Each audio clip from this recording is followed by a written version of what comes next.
हाय students. So UP BEd JEE का paper 1 और 2 दोनों आज कंडक्ट हो चुका है। Paper 1 was from 9 AM to 12 PM और paper 2 was from 2 PM to 5 PM। So paper 1 का एग्ज़ाम एनालिसिस हमने ऑलरेडी कर लिया है। उसमें हमने काफ़ी क्वेश्चंस भी डिस्कस करे हैं जो पेपर 1 में आए थे। सो अगर आपने उस वीडियो को मिस कर दिया है देन उस वीडियो को देखना ना भूलें, बिकॉज उसमें बहुत इंपॉर्टेंट क्वेश्चंस हमने डिस्कस कर रखे हैं। ओके, सो पेपर 2 आज कंडक्ट हुआ था और स्टूडेंट्स के फीडबैक के according the paper was moderate to easy. बहुत ज़्यादा डिफ़िकल्ट नहीं था, बहुत ज़्यादा इजी भी नहीं था, it was moderate. Okay, so before we move forward to exam analysis, पहले हम देखते हैं कि पेपर एक्चुअली था कैसा। ओके, सो पेपर 2 में 2 सेक्शंस थे। पहला जनरल नॉलेज और दूसरा जो सेक्शन था वो सब्जेक्ट स्पेसिफिक था। That means there were 4 subjects, science, arts, commerce and agriculture. And student जिन्होंने जो भी सब्जेक्ट के लिए ऑप्ट करा है उनको उसके लिए अपीयर करना था। Paper 2 UP BEd JE was compulsory for every student.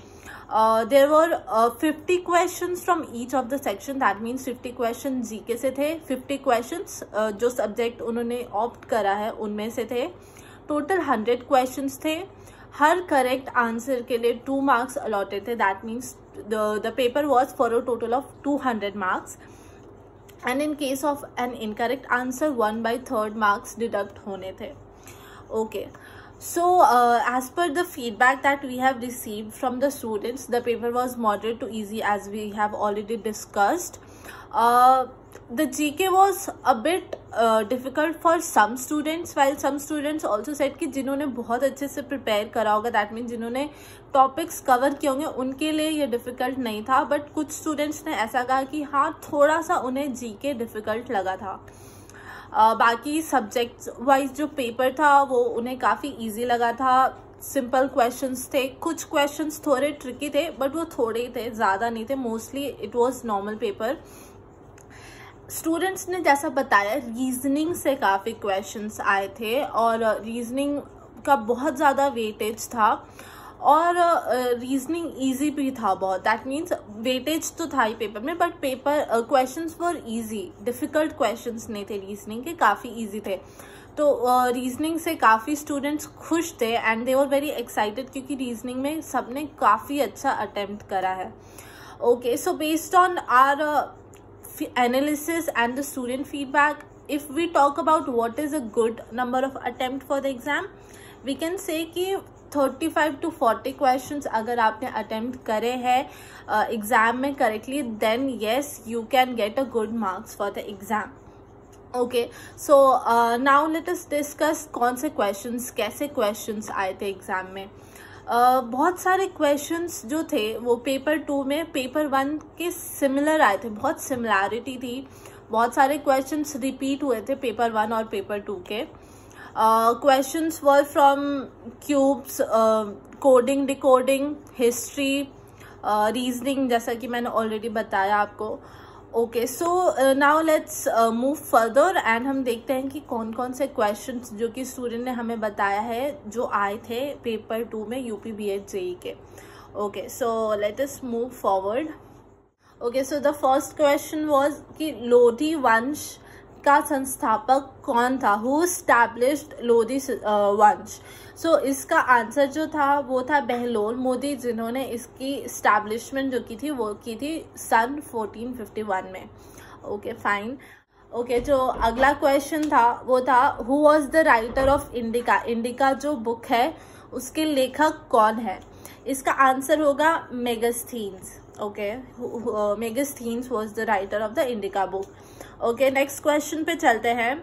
Phobos और डीमोस किसके उपग्रह हैं। अगर आपने हमारा पेपर 1 का एनालिसिस देखा है देन यू शुड रिमेम्बर कि ये सेम क्वेश्चन पेपर 1 में भी आया था कि फोबोस और डीमोस किसके उपग्रह हैं, जिसका आंसर होगा मंगल। ये दोनों मंगल ग्रह के उपग्रह हैं। Next question which is also similar to paper 1, paper 1 में भी ये क्वेश्चन आया था कि इंडिया के कौन से प्रधानमंत्री थे जिन्होंने बस से लाहौर तक का सफर करा था। इसका आंसर होगा अटल बिहारी वाजपेयी, उन्होंने बस से लाहौर तक का सफर करा था। अगला क्वेश्चन था, भारत का सबसे ज्यादा चाय उपजाने वाला राज्य कौन था। पेपर 1 में भी एक similar question, not same, similar question था कि भारत का कौन सा राज्य सबसे ज्यादा जौ, दैट मीन्स ओट उगाता है। एंड इस पेपर में थोड़ा सा उन्होंने ट्विस्ट कर दिया एंड ओट्स की जगह उन्होंने चाय डाल दिया कि कौन सा राज्य सबसे ज्यादा चाय उपजाता है। तो इसका आंसर होगा असम। असम में सबसे ज्यादा चाय उपजती है।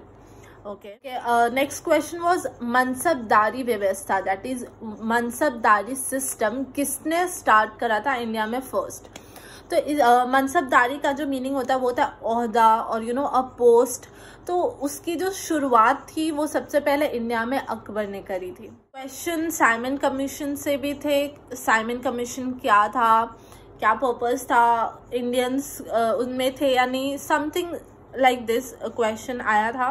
नेक्स्ट क्वेश्चन वाज ईदगाह की भाषा कौन सी थी। ईदगाह जो स्टोरी है जो मुंशी प्रेमचंद ने लिखी है उसकी भाषा कौन सी थी, किस भाषा में वो लिखी गई थी। तो इसका आंसर होगा Urdu. Okay, next question was जो रघुवंशक महाकाव्यम है वो किसने लिखी है। इसका आंसर होगा रघुवंश कालिदास ने लिखी है। ओके, एक क्वेश्चन संस्कृत से आया है हमारे पास कि जैसा राजा वैसी प्रजा का संस्कृत में अनुवाद करेंगे तो क्या होगा। तो इसका आंसर होगा यथा राजा तथा प्रजा। ओके, सो ये कुछ क्वेश्चंस थे जो हमें मिले थे पेपर 2 के लिए। आई होप आपको आइडिया मिला होगा इससे कि अगर आप नेक्स्ट ईयर के लिए प्रिपेयर कर रहे हो, यूपी बीएड जेई के लिए, या फिर आप एग्जाम दे के आए हो, तो कैसा क्वेश्चंस था, कौन से क्वेश्चंस के आंसर्स क्या थे, आपने सही किया है, गलत किया है, दूसरों के लिए पेपर कैसा था, आपके लिए पेपर कैसा था। बट आई होप कि आपका पेपर बहुत ही अच्छा हुआ होगा and I wish you all the best for your results and I hope कि आप बहुत अच्छे से पास करोगे and you will get a good government college for admission. So that's all. अगर आपको क्वेश्चन पेपर या आंसर की PDF फॉर्म में डाउनलोड करना है, लिंक वीडियो डिस्क्रिप्शन में दिया हुआ है, आप वहां जाके पेपर 1 और पेपर 2 दोनों का एग्जाम एनालिसिस चेक कर सकते हो, क्वेश्चन पेपर डाउनलोड कर सकते हो, आंसर की डाउनलोड कर सकते हो। That's all. Thank you. For more updates, stay tuned to College Dekho.